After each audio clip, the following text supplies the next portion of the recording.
저는 김만석입니다. 올해 71예요. 평생을 버스 운전대를 잡고 살았습니다. 서울 시내 43번 버스, 그 노선이 제 인생이었죠. 새벽 4시 반에 일어나 첫 차를 끌고 밤 11시에 차고지로 들어오는 생활을 35년 했습니다. 비가 오나 눈이 오나 매일 똑같은 시간에 일어났어요. 손님들을 태우고 내리고 신호를 지키고 안전 운행을 하는 게 제 일이었습니다. 젊었을 때는 힘들다고 생각했어요. 왜 나만 이렇게 사나 싶었죠. 하지만 나이가 들수록 깨달았습니다. 이 일이 저를 지탱해 준다는 걸요. 매일 똑같은 길을 달리지만 그 길이 익숙하고 편안했어요. 제 자리가 있다는 것, 제 역할이 있다는 것. 그게 얼마나 소중한지 이제는 압니다. 은퇴하고 나서 처음으로 제 집을 마련했어요. 작은 아파트였지만 제 명의로 된 집이라는 게 그렇게 뿌듯할 수가 없었습니다. 이제 좀 쉬면서 살겠다 싶었죠. 아내는 저보다 먼저 세상을 떠났고 아들 하나가 제 유일한 가족이었습니다. 아들만큼은 잘 키웠다고 자부했어요. 대학도 보냈고 좋은 직장도 잡았으니까요. 그런데 지금 제가 서 있는 곳은 제 집 현관 앞입니다. 아니, 제 집이었던 곳이라고 해야 맞겠네요. 가방을 든 채로 서 있었어요. 아들 경민이와 며느리 지혜, 그리고 손자 준호가 제 옆에 있었습니다. 해외여행을 일주일 동안 다녀왔거든요. 모두 들뜬 얼굴로 집에 돌아왔죠. 열쇠를 꽂았는데 돌아가지 않았어요. 이상하다 싶어서 다시 시도했지만 마찬가지였습니다. 아들이 저한테서 열쇠를 받아 직접 해봤지만 소용없었어요. 현관 비밀번호도 바뀌어 있었습니다. 초인종을 눌렀어요. 누가 나올까 싶어서요. 잠시 후 문이 열렸습니다. 낯선 남자였어요. 30대 정도로 보이는 젊은 남자가 의아한 표정으로 우리를 봤습니다. 아들이 물었어요. 여기 누구세요? 왜 우리 집에 계세요? 목소리에 당황함이 묻어났습니다. 낯선 남자가 대답했죠. 무슨 말씀이세요? 여기 제 집인데요. 라고요. 며느리가 끼어들었습니다. 무슨 소리냐고, 우리가 여기 산다고 항변했어요. 남자가 고개를 갸우뚱했습니다. 그러면서 말했어요.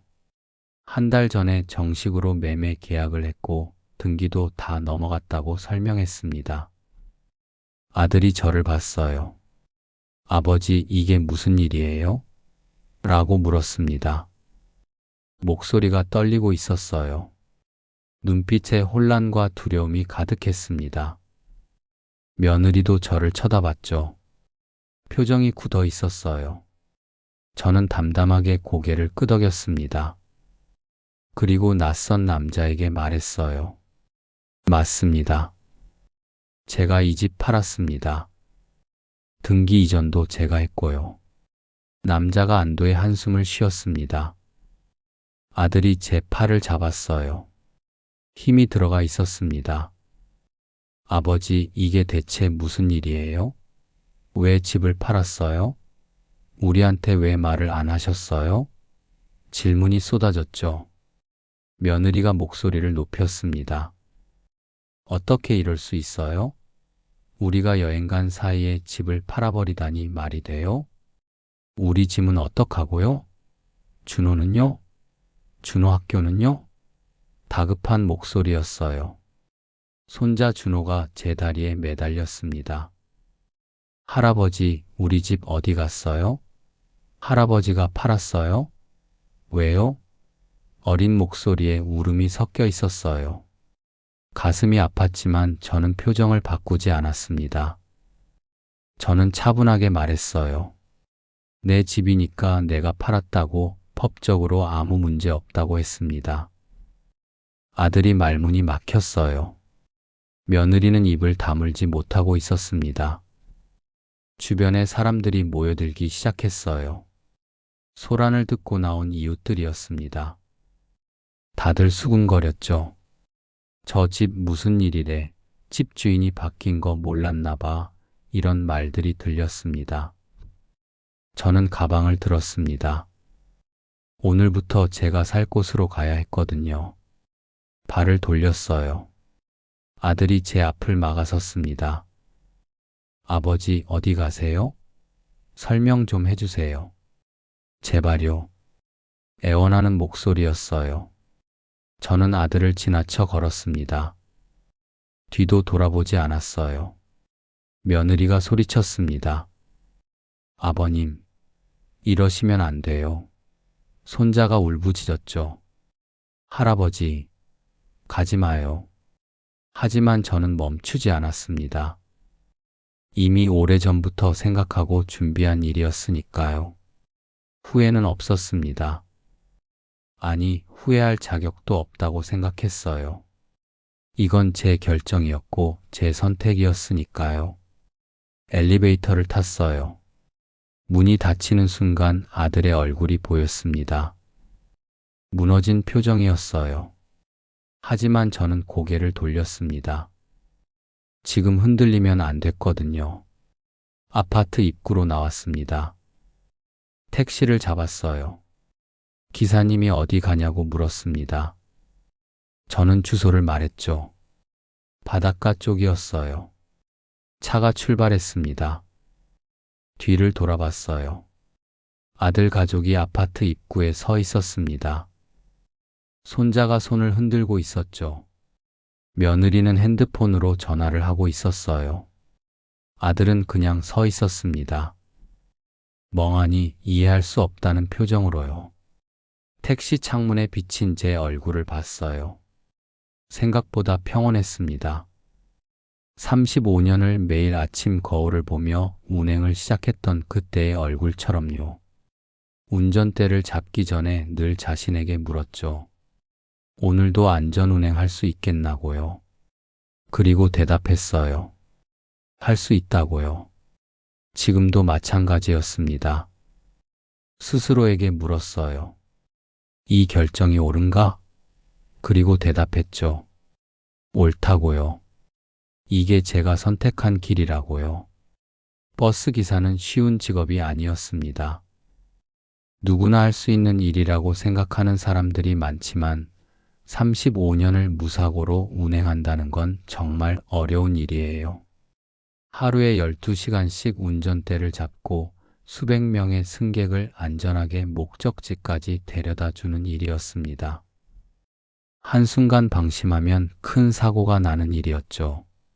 새벽 4시에 일어나면 몸이 천근만근이었어요. 하지만 일어나야 했습니다.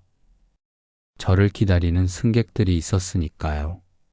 출근길 직장인들, 새벽 시장 가시는 할머니들, 학교 가는 학생들. 그분들의 아침을 책임지는 게 제 일이었어요. 여름에는 에어컨을 빵빵하게 틀어야 했습니다. 승객들이 더워한다고 불평하시거든요. 하지만 저는 추웠어요. 긴팔을 입어도 추웠습니다. 그래도 참았죠. 겨울에는 히터를 틀어야 했어요. 승객들이 춥다고 하시니까요. 하지만 저는 더웠습니다. 땀이 났어요. 그래도 참았습니다. 점심은 항상 차고지에서 먹었어요. 도시락을 싸왔습니다. 아내가 새벽에 일어나서 싸준 도시락이었죠. 김치랑 계란말이, 소시지 하나. 그게 전부였어요. 하지만 맛있었습니다. 아내의 손맛이 느껴졌거든요. 아내가 살아있을 때는 그래도 버틸만 했어요. 새벽에 나갈 때 챙겨주는 도시락, 밤늦게 들어오면 데워놓은 밥 한 그릇이 힘이 됐죠. 두 사람이 악착같이 모은 돈으로 아들 대학까지 보냈습니다. 사교육 한 번 제대로 시키지 못했지만 아들은 잘 컸어요. 경민이는 공부를 잘했습니다. 혼자서 공부하는 아이였어요. 학원 안 다녀도 성적이 좋았죠. 저는 자랑스러웠어요. 우리 아들이 똑똑하다고 나중에 크면 훌륭한 사람이 될 거라고 믿었습니다. 서울에 있는 대학에 들어갔어요. 경영학과였습니다. 저는 입학식 날 서울까지 올라갔죠. 아들 혼자 두고 오는 게 마음 아팠지만 어쩔 수 없었습니다. 기숙사에 들어가는 아들을 보며 생각했어요. 이제 다 컸구나. 이제 제 길을 가는구나. 대학 4년 동안 등록금이 만만치 않았습니다. 제 월급으로는 부족했어요. 아내가 식당에서 일을 시작했습니다. 설거지하는 일이었죠. 저는 미안했어요. 하지만 아내는 괜찮다고 했습니다. 아들 잘 되는 게 소원이라고 했어요. 졸업하고 나서 아들이 대기업에 취직했습니다. 제 평생 자랑이었죠. 버스 안에서 승객들에게 말하곤 했어요. 우리 아들이 대기업 다닌다고요. 사람들이 부러워했습니다. 버스 기사 아들이 대기업 다니는 거 쉽지 않다고 했죠. 그런데 아내가 아프기 시작했습니다. 62살 때였어요. 처음에는 배가 아프다고 했습니다. 소화가 안 된다고 했죠. 저는 체했나 보다 했어요. 약국에서 소화제를 사다 드렸습니다. 하지만 나아지지 않았어요. 점점 더 아파했습니다. 병원에 가자고 했죠. 아내는 괜찮다고 돈 아깝다고 했어요. 하지만 저는 억지로 데리고 갔습니다. 검사를 받았어요. 결과가 나왔습니다. 췌장암이었어요. 의사 선생님이 조심스럽게 말씀하시더군요. 이미 많이 진행됐다고 할 수 있는 게 별로 없다고 했습니다. 제 앞이 캄캄해졌어요. 아내는 6개월을 버티지 못했습니다. 병원 침대에 누워서 저한테 말했어요. 미안하다고 먼저 간다고 했습니다. 저는 손을 꽉 잡았죠. 미안할 게 뭐가 있냐고 당신 덕분에 여기까지 왔다고 말했어요. 아내가 떠나고 나서 집이 너무 조용했습니다. 아침에 일어나도 도시락이 없었어요. 밤에 들어와도 불이 꺼져 있었죠. 혼자라는 게 이렇게 외로운 줄 몰랐습니다. 아들은 서울에서 결혼해서 살고 있었어요. 장례식 때 한 번 내려왔고 그 후로는 전화로만 연락했습니다. 바쁘다고 했죠. 회사 일이 많다고 했어요. 저는 이해했습니다. 젊은 사람이 일해야죠. 그래도 버스는 매일 운행해야 했어요. 슬퍼할 시간도 없었습니다. 승객들은 제가 아내를 잃었든 말든 상관없이 버스를 탔어요. 저는 운전대를 잡고 똑같은 노선을 달렸습니다. 그게 제 일이었으니까요. 68이 되었을 때 회사에서 통보가 왔습니다. 정년이라고 했어요. 이제 그만두라고 했습니다. 35년을 한 노선만 달렸는데 이제 그만하라고 하더군요. 마지막 운행을 하던 날이 기억나요. 차고지로 들어가면서 눈물이 났습니다. 이 운전대를 더 이상 잡지 못한다는 게 실감났어요. 제 인생이 끝나는 것 같았습니다. 퇴직금을 받았죠. 생각보다 많았어요. 거기에 평생 모은 적금까지 합쳐서 작은 아파트를 샀습니다. 20평짜리 작은 집이었지만 제 명의였어요. 평생 남의 집에서 전세 살다가 68배 처음으로 제 집을 가졌습니다. 등기부 등본을 받아들고 울었어요. 제 이름이 적혀 있었습니다. 김만석. 이 집의 주인은 저였어요. 평생을 일해서 마련한 집이었습니다. 이제 좀 쉬면서 살겠다 싶었어요. 아침에 늦잠도 자고 낮에는 공원에 나가 산책도 하고 저녁에는 TV나 보면서 살고 싶었습니다. 조용하게 편하게 남은 인생을 보내고 싶었어요. 아들이 전화를 했습니다. 축하한다고 이제 편히 지내시라고 했어요. 며느리도 바뀌었다고 말했죠. 앞으로 자주 찾아뵙겠다고 했습니다. 저는 기뻤어요. 아들이 효자라서가 아니라 그래도 저를 생각해 주는구나 싶어서요. 하지만 그때는 몰랐습니다. 그게 시작이었다는 걸요. 제 평온한 노후가 얼마나 짧게 끝날지 몰랐어요. 아들이 찾아온 건 제가 집을 산 지 석 달쯤 지났을 때였어요. 일요일 오후였습니다. 갑자기 전화가 왔죠. 아버지, 지금 시간 되세요? 잠깐 가도 될까요? 라고 물었어요. 저는 좋다고 했습니다. 오랜만에 아들 얼굴 보고 싶었거든요. 장 봐서 저녁 준비를 했어요. 아들이 좋아하는 갈비찜을 만들었습니다. 서툴렀지만 정성껏 했죠. 1시간쯤 지나서 아들이 도착했어요. 며느리와 손자도 함께였습니다. 반가워서 얼싸안았죠. 준호가 많이 컸더군요. 초등학교 3학년이었어요. 밥을 먹으면서 이런저런 이야기를 했습니다. 회사 일, 준호 학교 생활, 며느리 직장 이야기. 저는 듣기만 했어요. 가족이 함께 밥을 먹는다는 게 좋았습니다. 식사가 끝나고 아들이 조심스럽게 말을 꺼냈어요. 아버지, 사실 드릴 말씀이 있어서 왔습니다. 라고 했죠. 저는 무슨 일이냐고 물었어요. 아들이 설명했습니다. 전세 만기가 다가온다고 했어요. 집값이 많이 올라서 전세금을 더 올려줘야 하는데 여유가 없다고 했죠. 은행 대출도 한도가 찼다고 말했어요. 그러면서 물었습니다. 잠깐만 아버지 집에 들어가서 살면 안 되겠냐고요. 1년만, 아니 6개월만이라도 괜찮다고 했습니다. 그동안 돈을 모아서 다시 나가겠다고 약속했어요. 저는 잠시 망설였습니다. 혼자 사는 게 편했거든요. 하지만 아들인데 어떻게 거절하겠어요. 좋다고 했죠. 들어와서 살라고 했습니다. 며느리가 고맙다고 인사했어요. 아버님 정말 감사합니다. 폐 끼치지 않겠습니다. 라고 말했죠. 생활비도 제대로 드리겠다고 약속했어요. 한 달에 50만 원씩 드리겠다고 했습니다. 저는 괜찮다고 했어요.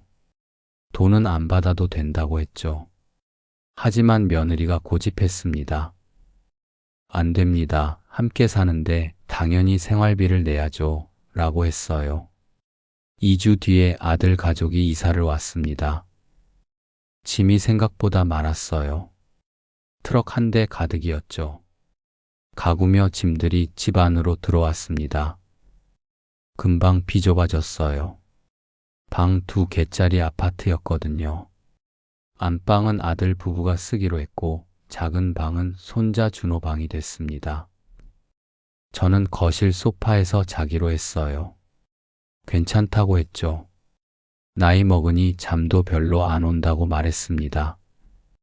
처음 며칠은 괜찮았어요. 아침에 일어나면 며느리가 식사를 준비하고 있었고 손자는 학교 갈 준비를 했죠. 저녁에는 다 같이 밥을 먹었습니다. 가족 같았어요. 하지만 일주일쯤 지나자 달라지기 시작했습니다. 며느리가 아침 식사를 안 차렸어요. 피곤하다고 했죠. 저는 혼자 라면을 끓여 먹었습니다. 아들은 출근하면서 미안하다고만 했어요. 저녁도 마찬가지였습니다. 며느리가 피곤하다고 방에 들어가 버렸어요. 저는 밖에서 김밥을 사와서 먹었죠. 아들은 야근이 많아졌습니다. 집에 늦게 들어왔어요. 한 달이 지나도 생활비 이야기가 없었습니다. 전기세 고지서가 나왔어요. 평소보다 2배나 많이 나왔습니다.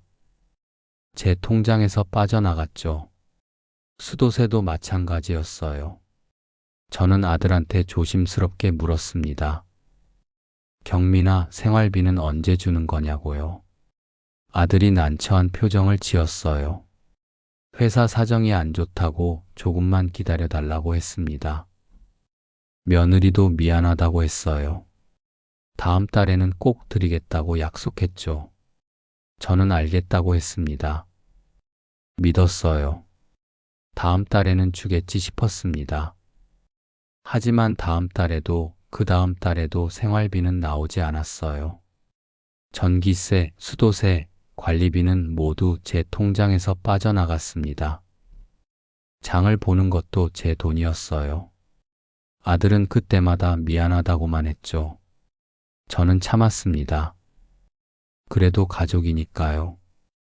아들이 힘든 시기를 겪고 있는 거라고 생각했어요. 조금만 참으면 나아질 거라고 믿었습니다. 하지만 6개월이 지나도 상황은 변하지 않았어요. 며느리는 명품 가방을 새로 샀습니다. 백화점 쇼핑백을 들고 오더군요. 손자는 학원을 2개나 더 다니기 시작했죠. 영어 학원, 수학 학원.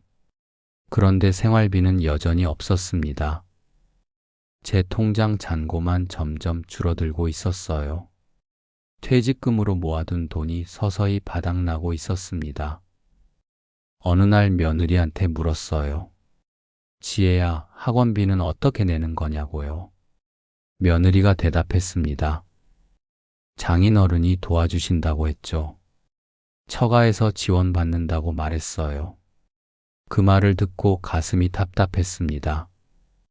처가에서는 도와주는데 저한테는 생활비 한 푼도 안 내는구나 싶었어요.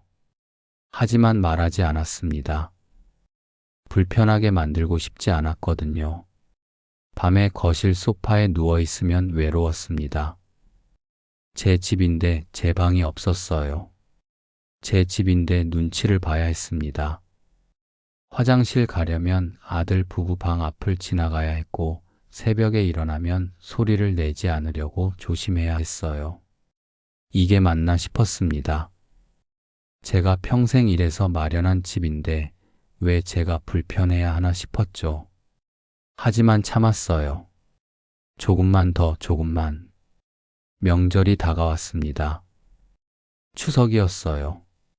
저는 아들에게 물었습니다. 올해는 어떻게 하느냐고, 집에서 차례를 지낼 거냐고 했죠. 명절이면 의례 그렇게 하는 거잖아요. 아들이 난처한 표정을 지었어요. 한참을 머뭇거리더니 말했습니다. 올해는 처가 식구들이랑 해외여행을 가기로 했다고요. 장인어른이 비행기표까지 다 끊어놨다고 했습니다. 저는 잠시 말을 잇지 못했어요. 그럼 나는 어떻게 하느냐고 물었습니다. 아들은 잠시 침묵하다가 조심스럽게 말했어요. 아버지는 집에서 편히 쉬시라고요. 여행은 피곤할 거라고 했죠. 며느리가 거들었습니다. 비행기표 값이 비싸다고 말했어요. 장인어른이 내시는 건데 아버님 것까지는 무리라고 했습니다. 그러면서 걱정 마시라고 냉장고에 반찬 가득 만들어 놓고 가겠다고 했어요. 저는 아무 말도 하지 않았습니다. 가슴이 답답했지만 내색하지 않았어요. 그냥 고개만 끄덕였죠. 알겠다고 잘 다녀오라고 말했습니다. 명절 이틀 전 아들 가족은 짐을 쌌습니다. 캐리어 2개가 거실에 놓였어요. 손자 준호는 신이 나서 뛰어다녔죠. 처음 가는 태국이라고 좋아했습니다. 며느리가 냉장고에 반찬을 넣었어요. 김치찌개 한 통이 전부였습니다. 그러면서 말했죠. 아버님, 이거 데워 드시면 돼요. 밥은 전기밥솥에 있고요. 명절 당일 새벽 아들 가족은 공항으로 떠났습니다. 저는 현관까지 배웅했어요. 잘 다녀오라고, 조심하라고 말했죠. 문이 닫혔습니다. 저는 혼자 남았어요. 집이 텅 비었습니다. 거실에는 제가 자던 이불만 개켜져 있었어요. 명절인데 차례상도 없고 송편도 없었습니다. 아내가 살아 있었다면 새벽부터 일어나 준비했을 텐데요. 혼자 TV를 켰습니다. 온 가족이 모여서 명절을 즐기는 광고가 나왔어요. 저는 채널을 돌렸습니다. 그런데 어느 채널을 돌려도 가족 이야기만 나왔어요. 냉장고를 열었습니다. 김치찌개 한 통만 덩그러니 있었죠. 저는 밥을 했어요. 김치찌개를 데워서 혼자 먹었습니다. 맛이 없었어요. 아니, 맛을 느낄 수가 없었습니다. 저녁이 됐어요. 또 혼자 밥을 먹었습니다. 김치찌개가 아직 남아 있었죠. 같은 반찬으로 두 끼를 먹었어요. 명절인데 말입니다. 핸드폰을 봤습니다. 아들한테서 사진이 왔어요. 공항에서 찍은 가족 사진이었습니다. 며느리 부모님, 며느리 동생 가족, 그리고 우리 아들 가족. 모두 웃고 있었어요. 손자 준호도 환하게 웃고 있었죠. 메시지가 하나 더 왔습니다. 아들이 보낸 거였어요. 잘 계시죠? 냉장고 반찬 드시고요. 라고 적혀 있었습니다. 저는 답장하지 않았어요. 뭐라고 답해야 할지 몰랐거든요. 사흘 동안 혼자 집을 지켰습니다. 김치찌개를 다 먹고 나서는 라면을 끓여 먹었어요. 명절 연휴 내내 혼자였습니다. 아들 가족이 돌아왔을 때 선물을 가져왔어요. 태국 과자 한 봉지였습니다. 며느리가 건네주면서 말했죠. 아버님, 이거 맛있대요. 드셔보세요. 저는 고맙다고 했습니다. 잘 먹겠다고 말했어요. 하지만 속으로는 허탈했습니다. 사흘 동안 혼자 명절을 보낸 사람한테 과자 한 봉지라니요. 설날도 마찬가지였습니다. 아들 가족은 또 해외로 떠났어요. 이번에는 동남아시아 어딘가라고 했습니다. 역시 처가 식구들과 함께였죠. 저는 또 혼자 남았습니다. 명절 때마다 반복되는 일이었어요. 2년 동안 명절마다 저는 혼자였습니다. 아들 가족은 늘 처가 식구들과 여행을 갔어요. 처음에는 서운했죠. 하지만 나중에는 익숙해졌습니다. 아니, 익숙해진 척했어요. 속으로는 계속 물었습니다. 나는 가족이 아닌가? 나는 같이 갈 수 없는 사람인가? 비행기표 한 장 값이 그렇게 아까운가? 하지만 입 밖으로 내지는 않았어요. 불편하게 만들고 싶지 않았거든요. 어느 날 옆집 할머니가 물었습니다. 명절에 아들 안 왔어요? 저는 웃으며 대답했죠. 여행 갔다고 잘 놀다 온다고 했습니다. 할머니가 부럽다고 했어요. 효자네 라고요.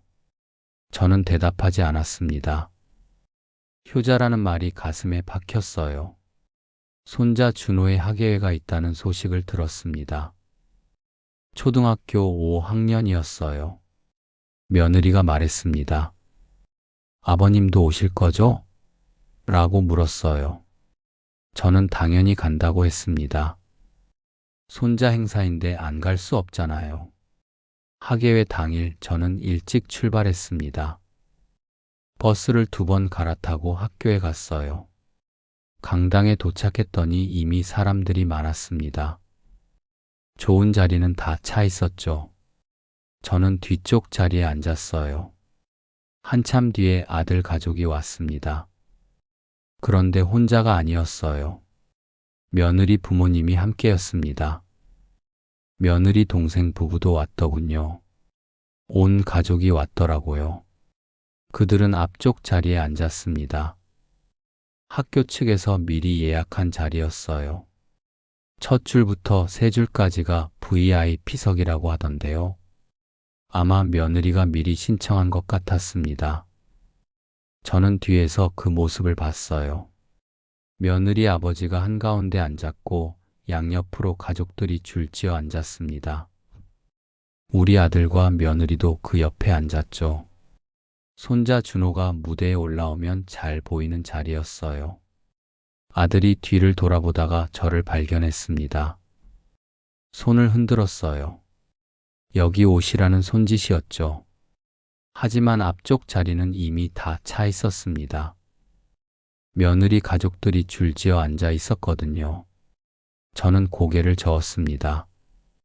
괜찮다고 여기서 보겠다고 손짓했어요. 아들은 미안한 표정을 지었죠. 하지만 다시 앞을 향해 앉았습니다. 며느리 아버지가 뭔가 말을 하고 있었어요. 학예회가 시작됐습니다. 교장 선생님이 인사말을 했고 학생들이 차례로 무대에 올랐어요. 손자 준호가 나올 차례가 됐습니다. 준호가 무대에 올랐어요. 연극에서 주인공 역할이었습니다. 옛날 왕자 역할이더군요. 의상을 입고 나와서 대사를 했어요. 또박또박 잘하더군요. 동작도 자연스러웠습니다. 저는 뒤에서 박수를 쳤습니다. 우리 손자가 저렇게 잘하는구나 싶어서 자랑스러웠어요. 비록 뒤에서 보고 있었지만요. 공연이 끝나고 준호가 객석을 향해 손을 흔들었습니다. 누구를 향해 흔드는지 알 수 있었어요. 앞줄에 앉은 외할아버지, 외할머니를 보고 있었습니다. 며느리 아버지가 벌떡 일어나서 박수를 쳤어요. 우리 외손자 최고야 라고 소리쳤습니다. 며느리 어머니는 핸드폰으로 사진을 계속 찍고 있었어요. 우리 아들과 며느리도 일어나서 박수를 쳤죠. 저는 뒤에서 조용히 박수를 쳤습니다. 손자는 저를 보지 못했어요. 아니, 보려고 하지 않았는지도 몰라요. 뒤쪽은 너무 어두웠으니까요. 조명이 앞쪽에만 밝게 비쳤거든요. 학예회가 끝나고 사람들이 나갔습니다. 저도 일어났어요. 아들 가족 쪽으로 가려는데 그들은 이미 며느리 가족들과 함께 밖으로 나가고 있었습니다. 복도에서 만났어요. 손자가 제게 인사했습니다. 할아버지 오셨어요? 저는 잘했다고, 정말 멋졌다고 말했어요. 손자가 웃었죠. 며느리 어머니가 말했습니다. 이제 다 같이 저녁 먹으러 갑시다. 준호 좋아하는 고기 먹으러요. 며느리 아버지도 동의했어요. 오늘은 내가 쏜다고 말했죠. 저는 잠시 기다렸습니다. 저도 같이 가자는 말을 기다렸어요. 하지만 아무도 말하지 않았습니다. 아들도, 며느리도, 손자도요. 며느리 가족들은 앞서 걸어갔습니다. 우리 아들 가족이 그 뒤를 따라갔어요. 저는 그 뒤에 서 있었죠. 아들이 뒤돌아봤습니다. 아버지, 식사하셨어요? 라고 물었어요. 저는 아니라고 했습니다. 아들이 난처한 표정을 지었죠. 그러더니 말했어요. 오늘은 처갓집 식구들이랑 약속이 있어서요. 다음에 제가 따로 모시겠습니다. 저는 알겠다고 했습니다. 괜찮다고, 잘 먹고 오라고 말했어요. 아들이 미안하다고 했죠. 그리고 돌아서서 가버렸습니다. 저는 혼자 학교 교문을 나왔습니다. 버스 정류장으로 걸어갔어요. 학부모들이 335 아이들과 함께 걸어가는 모습이 보였습니다. 다들 웃고 있었어요. 버스를 타고 집으로 돌아왔습니다. 창밖을 보면서 생각했어요. 나는 언제부터 이렇게 멀어진 거지? 나는 언제부터 뒷자리에 앉게 된 거지? 집에 도착했을 때 아들한테서 전화가 왔습니다. 학예회 잘 보셨죠? 준호가 잘했죠? 라고 물었어요. 저는 그렇다고 대답했습니다. 잘했다고 했죠. 아들이 말했습니다. 오늘은 죄송했다고, 처갓집 어른들이 계셔서 그랬다고 했어요. 다음에는 아버지랑 따로 맛있는 거 먹으러 가겠다고 약속했습니다. 저는 괜찮다고 했어요. 뭐가 괜찮은지도 모르면서요. 전화를 끊고 소파에 앉았습니다. TV를 켰지만 무슨 프로그램이 나오는지 보이지 않았어요. 그날 밤 잠이 오지 않았습니다. 학예회 장면이 자꾸 떠올랐어요. 뒤에서 바라본 손자의 뒷모습, 앞줄에 앉은 며느리 가족들, 혼자 서 있던 학교 교문 앞. 나는 이 집에 왜 있는 걸까 싶었습니다. 가족인데 가족 같지 않았어요. 같이 살고 있지만 따로 사는 것 같았죠. 어느 날 저녁이었습니다. 저는 거실에 앉아 TV를 보고 있었어요. 아들은 회사에서 야근 중이었고 손자는 학원에 갔습니다. 며느리만 집에 있었죠. 며느리가 베란다로 나갔습니다. 핸드폰을 들고 나가더군요. 저는 TV 소리를 줄였어요. 무심코 소리를 낮췄는데 며느리 목소리가 들렸습니다. 처음에는 친구랑 통화하는 줄 알았어요. 그런데 아니었습니다. 며느리 어머니와 통화하고 있었어요. 베란다 문이 살짝 열려 있어서 목소리가 들렸습니다. 며느리가 말했습니다. 어머니, 아버님 집 명의는 아직 아버님 거예요. 빨리 경민이 명의로 바꿔야 하는데 아버님이 계속 미루시네요. 며느리 어머니가 뭐라고 했는지 모르겠어요. 하지만 며느리가 대답했습니다. 그러게요. 만약에 나중에 아버님이 마음 바뀌시면 어쩌나 걱정이에요. 계속 말씀을 꺼내봐야 하는데 눈치가 보여서요. 또 말했습니다. 요양원 비용도 만만치 않잖아요. 지금은 괜찮으시지만 나중에 아프시면 누가 모실 건데요? 그때 가서 집이라도 있어야 팔아서 요양원 보내죠. 저는 TV를 껐습니다. 더 이상 들을 수가 없었어요. 가슴이 답답했습니다. 숨이 막혔어요. 며느리가 계속 통화를 하는 소리가 들렸지만 더 이상 듣고 싶지 않았습니다. 며느리는 계속 통화를 했어요. 목소리가 점점 작아졌지만 단어 하나하나가 제 귀에 꽂혔습니다. 진명의 요양원 나중에 팔아서. 저는 소파에서 일어날 수가 없었습니다. 다리에 힘이 없었어요. 손이 떨렸습니다.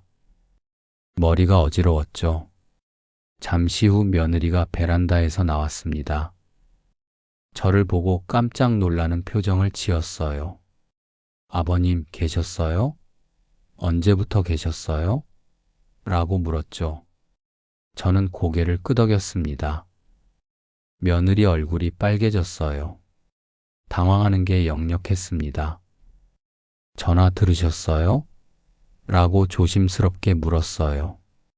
저는 대답하지 않았습니다. 그냥 며느리를 바라만 봤어요. 며느리가 말했습니다.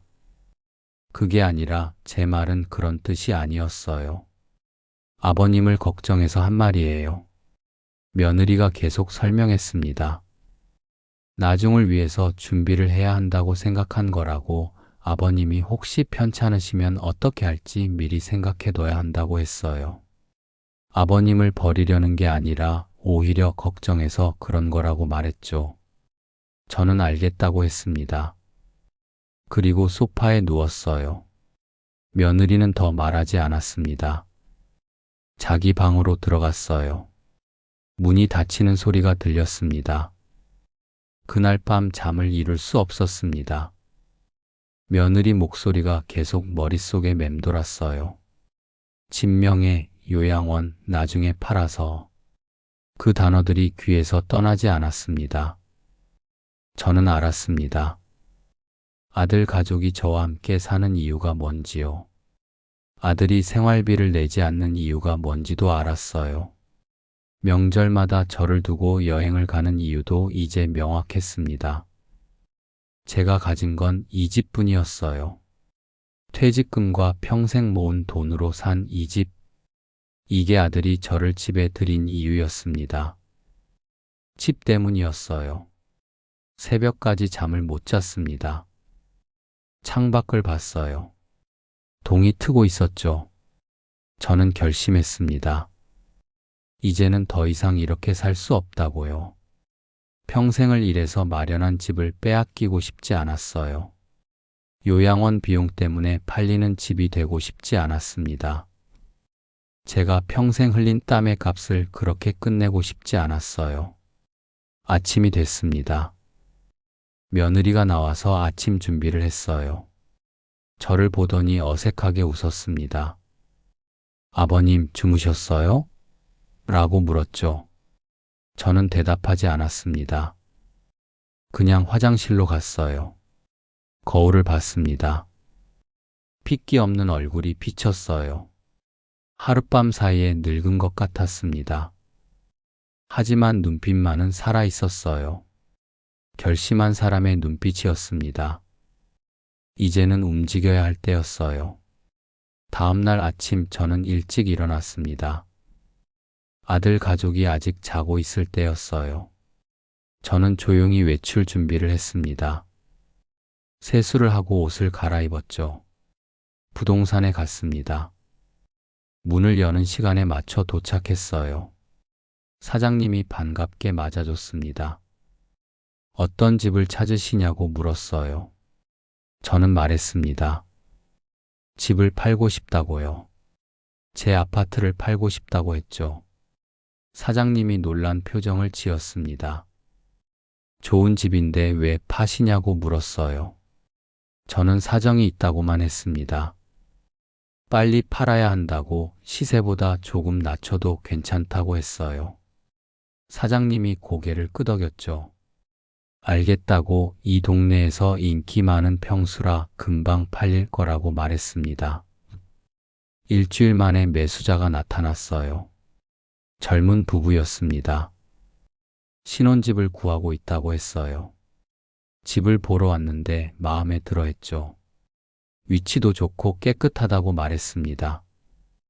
저는 아들 가족이 외출한 사이에 집을 보여줬어요. 젊은 부부가 방마다 둘러봤습니다. 남편이 아내한테 물었어요. 여기 어때? 아내가 좋다고 했죠. 여기로 하자고 말했습니다. 계약을 하고 싶다고 했습니다. 저는 좋다고 했어요. 부동산으로 다시 갔습니다. 계약서를 작성했죠. 저는 도장을 찍었습니다. 손이 떨렸어요. 하지만 후회는 없었습니다. 부동산 사장님이 물었습니다. 가족분들은 아시냐고요? 저는 고개를 저었어요. 몰라도 된다고 제 집이니까 제가 결정한다고 말했습니다. 사장님이 조심스럽게 말했습니다. 그래도 가족한테는 미리 말씀하시는 게 좋지 않겠냐고요. 나중에 문제 생길 수 있다고 했어요. 저는 단호하게 말했습니다. 괜찮다고 제 명이니까 제가 마음대로 해도 된다고 했죠. 사장님이 더 이상 말하지 않았습니다. 잔금일을 한 달 뒤로 잡았어요. 그때까지 이사를 나가면 됐습니다. 저는 새로 살 집도 알아봤어요. 바닷가 근처 작은 원룸이었습니다. 오래된 빌라였지만 깨끗했어요. 바다가 보이는 집이었습니다. 창문을 열면 바다 냄새가 났어요. 파도 소리가 들렸죠. 저는 이 집이 마음에 들었습니다. 여기서 조용히 살고 싶었어요. 월세 계약을 했습니다. 보증금 500에 월세 30이었어요. 집을 팔고 남은 돈으로 충분히 살 수 있었습니다. 연금도 나오니까요. 집에 돌아왔을 때 아들이 물었어요. 어디 갔다 오시냐고요. 저는 산책했다고 대답했습니다. 날씨가 좋아서 멀리까지 걸었다고 말했죠. 아들은 더 묻지 않았습니다. 그날부터 저는 조금씩 짐을 정리하기 시작했습니다. 눈에 띄지 않게 조금씩요. 옷부터 챙겼어요. 필요한 것들만 골랐습니다. 많지 않았어요. 사진첩도 챙겼습니다. 아내와 찍은 사진들, 아들 어렸을 때 사진들. 이것만은 꼭 가져가야 했어요. 돌잔치 사진, 입학식 사진, 졸업식 사진. 추억이 담긴 사진들이었습니다. 아내 유품도 챙겼어요. 아내가 쓰던 목걸이, 반지, 귀걸이. 많지 않았지만 소중한 것들이었습니다. 나머지는 다 버려도 됐어요. 아들 가족은 아무것도 몰랐습니다. 제가 집을 팔았다는 걸, 한 달 뒤면 여기서 나가야 한다는 걸. 저는 말하지 않았어요. 말할 필요가 없다고 생각했습니다. 며느리가 어느 날 물었어요. 아버님, 짐 정리하세요? 왜 이렇게 물건을 버리세요? 라고요. 저는 아니라고 했습니다. 그냥 오래된 것들 정리하는 거라고 말했죠. 며느리가 그런가 보다 하고 넘어갔습니다. 더 이상 관심이 없는 것 같았어요. 자기 일에만 바빴죠. 한 달이 빠르게 지나갔습니다. 잔금일이 다가왔어요. 저는 아들 가족에게 말했습니다. 다음 주에 해외여행 좀 다녀오지 않겠느냐고요. 아들이 의아해했습니다. 갑자기 왜 그러시냐고 물었어요. 저는 그냥 가족끼리 여행도 가고 처가 식구들이랑도 좋은 시간 보내라고 했습니다. 비용은 제가 된다고 말했어요. 아들이 놀랐습니다. 며느리는 더 놀랐죠. 정말이냐고, 진짜 돈을 주시는 거냐고 물었어요. 저는 카드를 내밀었습니다. 이걸로 표 끊으라고, 좋은 호텔에 묵으라고 했어요. 며느리가 환호성을 질렀습니다.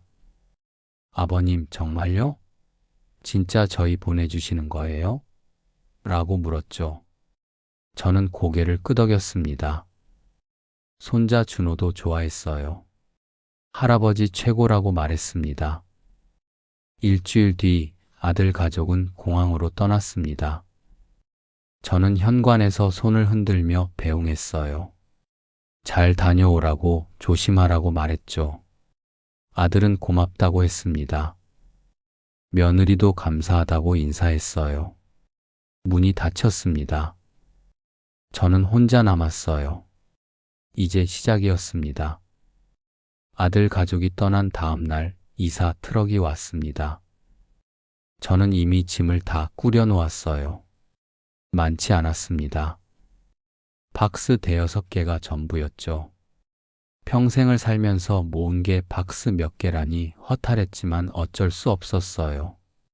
이사 기사님들이 물었습니다. 이게 다냐고요? 저는 그렇다고 했어요. 많을 필요가 없다고, 이제 혼자 사는데 이것만으로도 충분하다고 말했습니다. 기사님들이 박스를 옮겼어요. 금방 끝났습니다. 가구는 그대로 두고 갔어요. 새 집 주인이 쓰겠다고 했거든요. 저는 필요한 것만 챙겼습니다. 마지막으로 집을 둘러봤습니다. 거실, 안방, 작은 방, 부엌, 화장실. 2년 동안 살았던 집이었어요.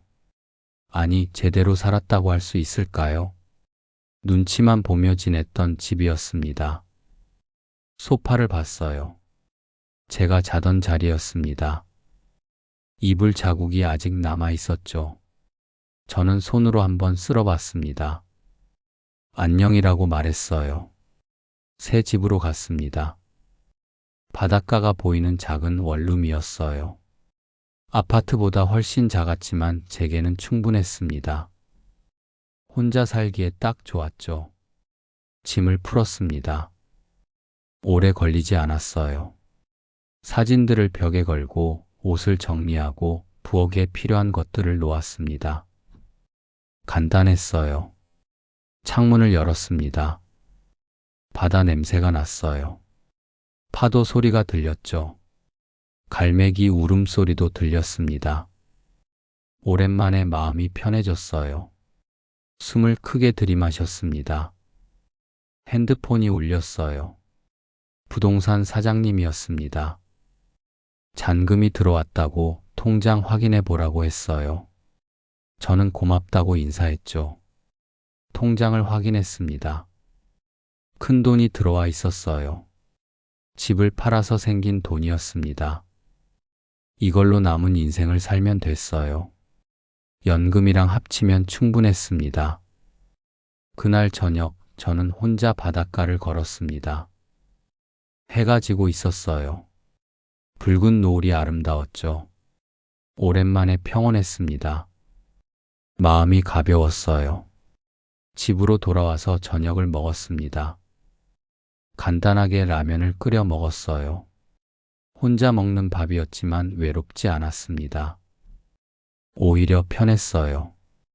눈치 볼 사람이 없었거든요. TV를 켰습니다. 뉴스가 나왔어요. 세상 돌아가는 이야기들을 들으며 소파에 앉아 있었죠. 제 소파였습니다. 제 집이었어요. 이게 제 일상이 될 거였습니다. 아들 가족은 여행을 즐기고 있을 거예요. 며느리는 쇼핑을 하고 손자는 수영장에서 놀고 있겠죠. 아들은 사진을 찍고 있을 겁니다. 행복한 가족 사진을요. 저는 핸드폰을 봤습니다. 아직 연락이 없었어요. 괜찮았습니다. 연락이 올 때까지 며칠 남았으니까요. 그때까지는 제 시간이었어요. 며칠이 지났습니다. 저는 새 동네에 적응하고 있었어요. 아침에 일어나면 바닷가를 산책했습니다. 모래사장을 걸으며 파도를 봤죠. 동네 슈퍼에서 장을 봤습니다. 이웃들과 인사도 나눴어요. 평온했습니다. 오랜만에 제 시간을 갖는 기분이었어요. 아무도 눈치 볼 필요가 없었습니다. 제 집에서 제 방식대로 사는 거였죠. 거실 소파가 아니라 제 침대에서 잤어요. 제 방에서 제 이불을 덮고요. 옆집 할아버지가 말을 걸어왔습니다. 새로 이사 오셨어요? 라고 물었죠. 저는 그렇다고 했습니다. 할아버지가 반갑다고 이 동네 참 좋다고 말했어요. 정말 좋더군요. 조용했습니다. 바다가 가까웠어요. 사람들이 친절했죠. 여기서 편히 살 수 있을 것 같았습니다. 아들 가족이 돌아오는 날이었습니다. 저는 핸드폰을 끄고 지냈어요. 연락이 올 걸 알았지만 받고 싶지 않았습니다. 마음의 준비가 필요했거든요. 다음 날 아침 핸드폰을 켰습니다. 부재중 전화가 30통이 넘었어요. 문자도 수십 개였죠. 모두 아들과 며느리에게서 온 거였습니다. 아들이 보낸 문자를 읽었어요. 아버지, 지금 어디세요? 집에 다른 사람이 살고 있어요. 이게 무슨 일이에요? 빨리 연락 주세요. 급박한 문장이었습니다. 며느리 문자는 더 다급했어요. 아버님, 장난 아니에요. 우리 짐은 어떻게 해요? 준호는 학교 가야 하는데요. 당장 연락 주세요. 제발요. 저는 아들한테 전화를 걸었습니다. 신호음이 한 번 울리기도 전에 아들이 받았어요. 목소리가 떨리고 있었습니다. 아들이 소리쳤습니다. 아버지, 도대체 무슨 일이에요? 왜 집을 팔았어요? 우리는 어떡하라고요? 왜 아무 말도 안 하셨어요? 저는 차분하게 말했어요. 내 집이니까 내가 팔았다고 문제될 게 없다고 했죠. 법적으로도 전혀 문제 없다고 말했습니다. 아들이 말했습니다. 문제가 없긴요. 우리가 살던 집인데 어떻게 이럴 수 있어요? 우리 집은요? 우리는 어디서 살라고요? 목소리에 분노와 당황이 섞여 있었어요. 저는 대답했습니다. 그건 내가 알아서 해야 할 일이라고. 나는 더 이상 책임질 수 없다고 했어요. 너도 이제 50이 다 된 어른이라고 스스로 해결하라고 말했죠. 며느리 목소리가 들렸습니다. 배경에서 울부짖고 있었어요. 어떻게, 우리 어떻게, 라고 반복했죠. 손자도 울고 있는 소리가 들렸습니다. 할아버지, 할아버지, 라고 부르는 소리였어요. 아들이 물었습니다. 그럼 아버지는 지금 어디 계세요? 우리랑 같이 사셔야죠. 다시 집 구할 때까지만이라도요. 저는 단호하게 말했어요. 아니라고, 나는 따로 살 거라고 했습니다. 너희랑 더 이상 같이 살고 싶지 않다고 했죠. 명확하게 말했어요. 아들이 당황했습니다. 왜요? 무슨 일 있어요? 우리가 뭘 잘못했어요? 뭐가 문제예요? 라고 물었어요. 진짜 모르는 것 같았습니다. 저는 길게 설명하지 않았습니다. 그냥 이렇게 말했죠. 나를 돈으로만 보는 가족과는 못 살겠다고요. 부모를 집 한 채로만 생각하는 자식과는 같이 못 산다고 말했습니다. 아들이 항변했어요. 무슨 말씀이세요? 우리가 언제 그랬어요? 아버지를 모시려고 같이 산 건데요. 생활비도 드리려고 했는데 회사 사정이 안 좋아서 못 드린 거잖아요. 저는 웃었습니다. 쓴웃음이었어요. 모신 게 아니라 얹혀 산 거라고 생활비 한 푼 안 내면서 무슨 모심이냐고 말했죠. 2년 동안 단 한 번도 생활비를 받지 못했다고 했어요. 며느리가 전화를 받았습니다. 목소리가 날카로웠어요. 아버님, 그건 오해세요. 우리도 사정이 있었잖아요. 회사가 어렵다고 했잖아요. 준호 학원비도 있고요. 저는 물었습니다. 그런데 명품 가방은 어떻게 샀냐고, 학원비는 어떻게 냈냐고 했어요. 해외여행은 매년 어떻게 가냐고 물었죠. 며느리가 말문이 막혔습니다. 저는 계속 말했습니다. 베란다에서 한 통화도 다 들었다고, 집 명에 바꾸려고 했던 거 다 안다고 했어요. 요양원 보낼 생각이었던 거 다 들었다고 말했죠. 며느리가 아무 말도 하지 못했습니다. 잠시 침묵이 흘렀어요.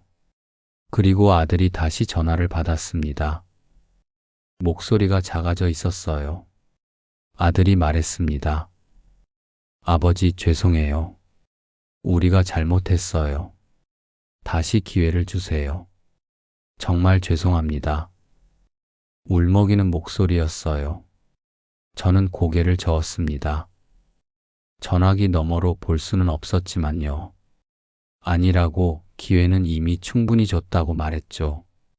2년이면 충분한 시간이었다고 했어요. 아들이 울먹였습니다. 그럼 우리는 어떡해요? 당장 갈 곳이 없는데요. 준호는 학교도 가야 하고요. 짐도 아직 그 집 앞에 쌓여 있어요. 저는 차갑게 말했습니다. 그건 내 문제라고, 어른이면 알아서 해결하라고 했어요. 나는 더 이상 도와줄 수 없다고, 나도 내 삶을 살아야 한다고 말했죠. 며느리가 소리쳤습니다. 이게 부모가 할 짓이에요? 자식을 이렇게 버리는 게 말이 돼요? 손자는요? 준호는 어떡하고요? 저는 잠시 침묵했습니다. 그리고 천천히 말했어요. 부모를 돈줄로만 본다면 그건 가족이 아니라고요. 나도 한 사람의 인간이라고 존중받을 자격이 있다고 말했습니다. 전화를 끊었습니다. 손이 떨렸어요. 하지만 후회는 없었습니다. 오히려 속이 시원했어요. 그동안 하지 못했던 말을 다 한 기분이었죠. 핸드폰이 계속 울렸지만 받지 않았습니다. 문자도 계속 왔지만 읽지 않았어요. 저는 핸드폰을 서랍에 넣고 바닷가로 나갔습니다. 파도가 밀려오고 있었어요. 저는 백사장에 앉아 바다를 봤습니다. 마음이 복잡했지만 동시에 평온했어요. 이게 제 선택이었으니까요. 석 달이 지났습니다. 저는 바닷가 마을에 완전히 적응했어요. 아침마다 해변을 걷고 낮에는 동네 도서관에 가서 책을 읽었습니다. 저녁에는 작은 식당에서 밥을 먹거나 집에서 혼자 해 먹었죠. 단순한 일상이었지만 평온했어요. 이웃들과 친해졌습니다. 옆집 할머니는 가끔 반찬을 나눠주셨어요. 계절마다 담그시는 김치를 한 통씩 주셨죠. 제가 혼자 사는 걸 아시고 신경 써주시는 거였어요. 아래층 아저씨는 낚시를 가자고 했습니다. 주말이면 함께 방파제에 나가 낚시를 했어요.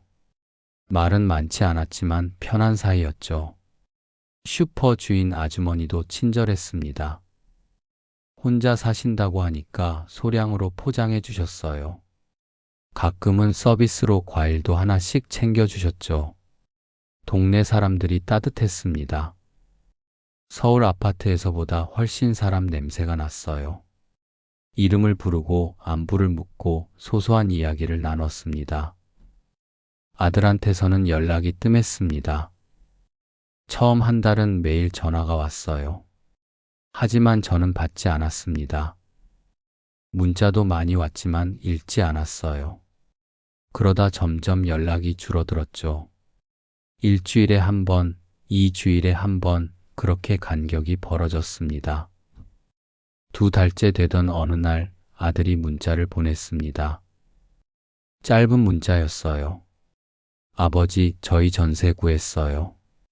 준호도 전학 갔고요. 걱정하지 마세요. 담담한 문장이었습니다. 저는 답장하지 않았습니다. 하지만 마음 한편이 조금 놓였어요. 그래도 아들이 알아서 잘 살고 있구나 싶었죠. 어느 날 도서관에서 책을 읽고 있는데 누군가 다가왔습니다. 고개를 드니 손자 준호였어요. 혼자 왔더군요. 깜짝 놀랐습니다. 어떻게 여기까지 왔냐고 물었어요. 준호가 말했습니다. 할아버지 주소를 알아냈다고 버스 타고 왔다고 했어요. 3번이나 갈아타고 왔다고 했죠. 보고 싶었다고 말했습니다. 저는 아무 말 하지 못했어요. 손자를 보니 가슴이 먹먹해졌습니다. 준호가 옆에 앉았습니다. 그리고 조용히 물었어요. 할아버지 화나셨어요? 우리 때문에요? 어린 목소리에 미안함이 가득했습니다. 저는 고개를 저었어요. 화난 게 아니라고 그냥 각자 살기로 한 거라고 말했습니다. 준호가 말했어요. 엄마 아빠가 잘못했대요. 할아버지한테 미안하대요. 저도 미안해요, 할아버지. 어린 목소리에 진심이 담겨 있었습니다. 저는 손자 머리를 쓰다듬었어요. 내 잘못이 아니라고 어른들 문제라고 말했습니다. 손자와 함께 바닷가를 걸었습니다. 준호가 파도를 보며 신기해했어요. 서울에는 바다가 없다고 말했죠. 여기가 너무 좋다고 할아버지 집이 부럽다고 했습니다. 저는 웃었어요. 그래, 여기는 바다가 가깝다고 말했죠. 조개 껍데기를 주워 주머니에 넣었습니다. 엄마한테 선물할 거라고 했어요. 저는 준호를 보며 생각했습니다. 이 아이만큼은 순수하구나. 이 아이만큼은 진심이구나. 저녁이 됐습니다. 준호를 버스 정류장까지 데려다 줬어요. 돌아가는 버스에 태웠습니다. 조심히 가라고 또 오라고 말했죠. 용돈을 쥐어줬습니다. 준호가 손을 흔들었어요. 버스가 떠나는 걸 보면서 저는 한참을 서 있었습니다. 그날 밤 저는 오랜만에 아들한테 문자를 보냈습니다. 준호가 다녀갔다고 잘 컸다고 썼어요. 아들한테서 답장이 왔습니다. 아버지 죄송합니다. 짧은 문장이었어요. 저는 더 이상 답하지 않았습니다. 몇 주가 더 지났습니다. 어느 날 우편함에 편지가 하나 들어 있었습니다. 아들이 보낸 거였어요. 손으로 쓴 편지였죠. 저는 잠시 망설이다가 펼쳤습니다. 아버지 죄송합니다. 제가 잘못했습니다. 아버지를 집으로만 생각했습니다. 사람이 아니라 재산으로 봤어요. 생활비도 안 드리고 명절마다 혼자 두고 갔습니다. 이제야 깨달았습니다. 제가 얼마나 못된 자식이었는지요. 용서해달라는 말은 안 하겠습니다. 용서받을 자격이 없다는 걸 압니다. 다만 아버지가 건강하게 지내시길 바랍니다. 준호가 가끔 찾아뵙는 걸 허락해 주셔서 감사합니다. 편지를 다 읽고 나서 저는 한참을 앉아 있었습니다. 화가 나지는 않았어요. 슬프지도 않았습니다. 그냥 담담했어요. 저는 편지를 서랍에 넣었습니다. 탑장은 하지 않았어요. 아직은 그럴 준비가 안 됐거든요. 날이 좋은 어느 날 손자 준호가 또 왔습니다. 이번에는 친구를 데려왔어요. 할아버지 집이 바다 근처라고 자랑하고 싶었다고 했죠. 저는 아이들한테 라면을 끓여줬습니다. 2그릇을 푸짐하게 끓였어요. 아이들이 맛있게 먹었습니다. 할아버지 라면이 제일 맛있다고 말했어요. 아이들과 함께 바닷가를 걸었습니다.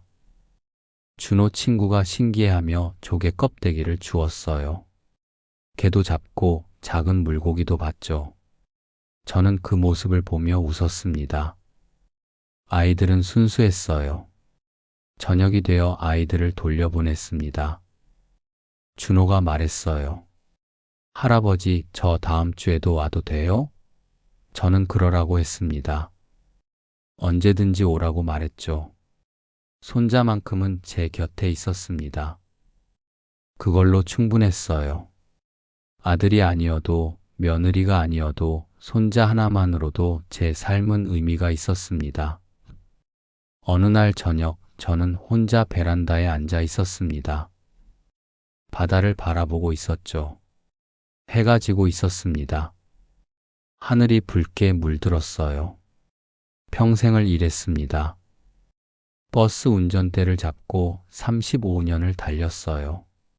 새벽부터 밤까지 비가 오나 눈이 오나 매일 운행했습니다. 아내를 위해, 아들을 위해, 가족을 위해 살았어요. 제 시간은 없었습니다. 은퇴하고 나서 집을 마련했습니다. 이제 좀 쉬겠다 싶었어요. 하지만 아들 가족과 함께 살면서 또 눈치를 봐야 했습니다. 제 집인데도 제 방이 없었어요. 거실 소파가 제 자리였죠. 그래서 선택했습니다. 집을 팔고 나왔어요. 혼자 사는 길을 택했습니다. 가족이지만 가족이 아닌 관계를 끝냈죠. 쉬운 결정은 아니었어요. 하지만 필요한 결정이었습니다. 후회는 없었습니다. 이제 제 삶을 살고 있었으니까요. 제 집에서 제 방식으로 제 시간을 보내고 있었어요. 노인의 존엄이 있습니다.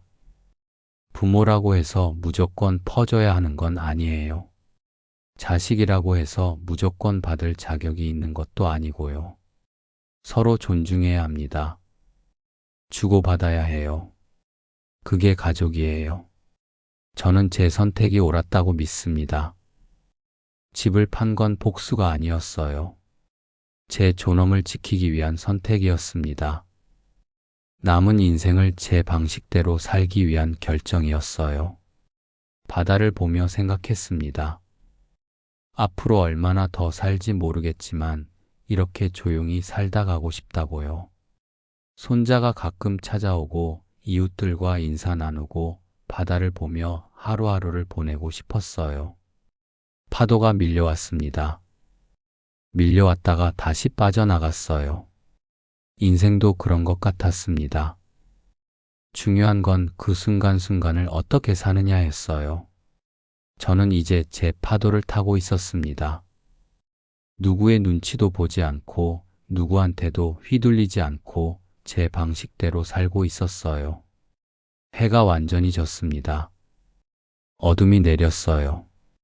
하지만 저는 두렵지 않았습니다.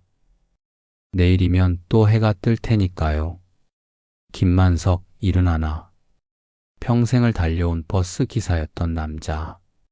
이제는 바닷가 마을에 사는 그저 그런 노인. 하지만 당당한 노인. 자기 삶의 주인인 노인. 저는 창문을 닫았습니다. 집 안으로 들어왔어요. 제 집, 제 공간, 제 시간. 이게 바로 제가 원했던 삶이었습니다.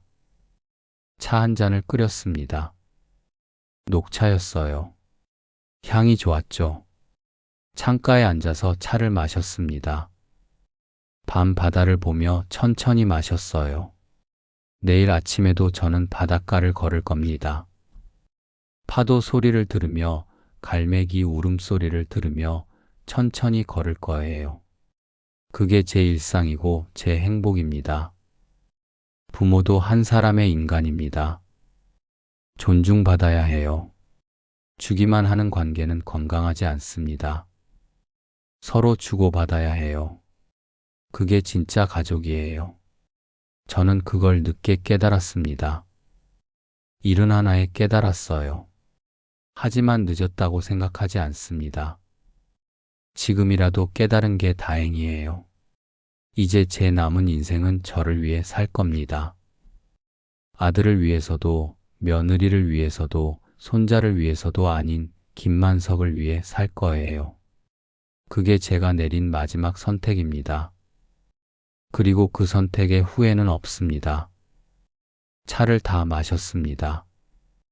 컵을 씻어서 제자리에 놓았어요. 이를 닫고 잠옷으로 갈아입었습니다. 침대에 누웠어요. 제 침대였습니다. 창문 틈으로 파도 소리가 들렸습니다. 규칙적이고 평온한 소리였어요. 그 소리를 들으며 눈을 감았습니다. 마음이 편했어요. 내일 아침에 일어나면 또 하루가 시작됩니다. 평범한 하루입니다. 하지만 그 평범함이 행복이었어요. 눈치 보지 않아도 되는 하루, 제 마음대로 할 수 있는 하루. 김만석의 새로운 삶은 이렇게 시작됐습니다. 집은 없어졌지만 자유를 얻었어요. 가족은 멀어졌지만 존엄을 지켰습니다. 혼자가 됐지만 외롭지 않았어요. 여행은 즐거웠습니까? 돌아와 보니 집은 없었습니다. 하지만 저는 괜찮았어요. 오히려 다행이었습니다. 그 집이 없어진 덕분에 제 인생을 되찾았으니까요. 평생을 남을 위해 살았으니 이제는 저를 위해 살아도 되지 않겠습니까?